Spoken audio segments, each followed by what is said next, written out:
ابھی ہماری گفتگو ہوئی ہے صحابہ کرام رضی اللہ تعالیٰ عنہم کے حوالے سے، جنہوں نے حضور پاک صلی اللہ علیہ وسلم کے حیات مبارکہ میں اسلامی نظام حکومت کے نفاذ کے لیے جو ایک پیک ایفرٹس ہیں وہ دیکھی ہیں، اور وہ بعد میں جب خلیفہ بنے تو ہم انہیں خلافت راشدہ کہتے ہیں، جن میں 4 خلیفہ ہیں۔ حضرت علی رضی اللہ تعالیٰ عنہ آخری خلیفہ، تو حضرت معاویہ رضی اللہ تعالیٰ عنہ بھی تو صحابی ہیں اور کاتب وحی ہیں، تو ان کی جب حکومت آئی تو اس حکومت کو خلافت راشدہ میں کیوں کنسیڈر نہیں کیا جاتا؟ ایک تو یہی جو ہم نے وہ حدیث پڑھی، ایک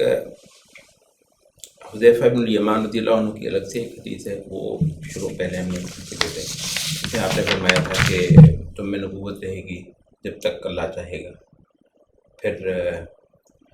خلافت اعلیٰ منہاج النبوہ رہے گی جب تک اللہ چاہے گا، پھر اس کو اللہ اٹھا لے گا،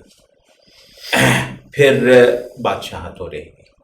اب اس کی جو مختلف الفاظ ہیں حدیثوں کے، کس میں ہے کہ جی وہ ملک عضوض ہو جائے گا، پھر ملک جبری ہو جائے گا۔ اچھا، یہاں پر امام ابن تیمیہ مجموع الفتاویٰ میں ایک بہت اہم کا کہتے ہیں کہ بالعموم اگرچہ حدیثوں میں یہی ہے، کیونکہ لمبے لمبے مرحلوں کا ذکر ہے حدیث کے اندر، لیکن کہتے ہیں کہ چند ایک حدیث میں ایک اور لفظ بھی ملتے ہیں، وہ ہے ثم یکون ملک و رحمہ، کہ بادشاہت اور رحمت ہوگی۔ کہا کہ نبوت و رحمہ،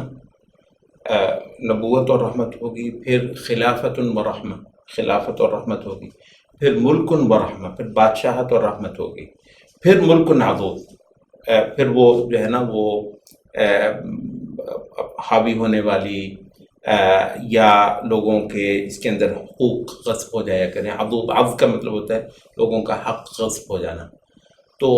اس میں لوگوں کا حق غصب ہونے لگے گا، وہ آ جائے گی۔ امام ابن تیمیہ کہتے ہیں کہ یہ جو ملک و رحمہ بعض احادیث میں نبی صلی اللہ علیہ وسلم سے ہمیں ملتا ہے، وہ حضرت معاویہ رضی اللہ عنہ کی خلافت ہے، تو یہ بادشاہت ہے، لیکن اس کے اندر ایک رحمت ہے، یعنی ایسا ہو ہی نہیں سکتا کہ صحابہ کا عہد ہو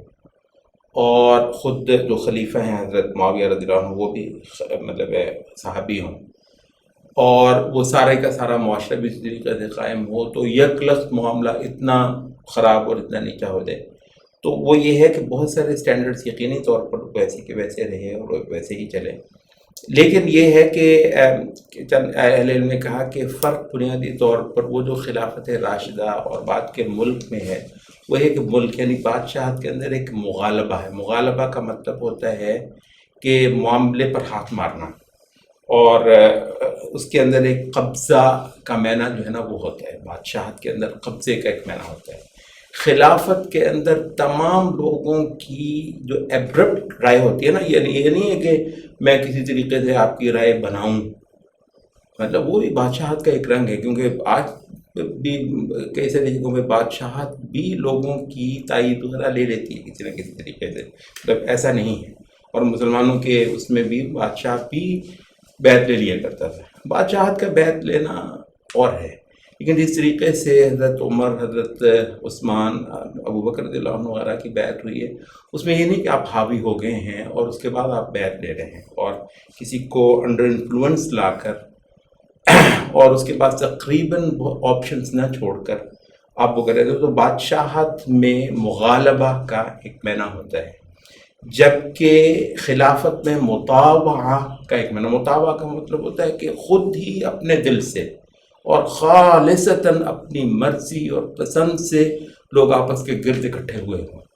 مطلب ایسے ہی جیسے ایک قافلہ جا رہا ہے، خود بخود لوگ اس کے ساتھ ارد گرد ہو رہے ہیں، اور اس کے علاوہ کسی کو اس قابل سمجھے ہی نہ کہ کوئی اور جو ہے نا ان کو لیڈ کرے۔ خلافت یہ ہے، خلافت راشدہ اصل میں یہ، تو وہ معنی متاثر ہوا، جس کی وجہ سے ہم نے کہا کہ وہ خلافت۔ تو ایک تو یہ کہ حدیث میں جو پیشن گوئی اس کے حوالے سے اہل علم کہتے ہیں کہ اس میں اور اس میں ہم فرق کر لیتے ہیں، اور دوسرا یہ ہے کہ وہ جو طرز حکومت ہے اس کے اندر بھی فرق یہ ہے کہ مطاوعہ کا معنی خاصی حد تک پیچھے ہوا، اور مغالبہ کا معنی خاصی حد تک جو ہے نا وہ اوپر آ گیا، تو اس کو ہم نے کہا کہ یہ ملک و رحمہ امام حضرت امیر معاویہ کا جو عہد بنتا ہے۔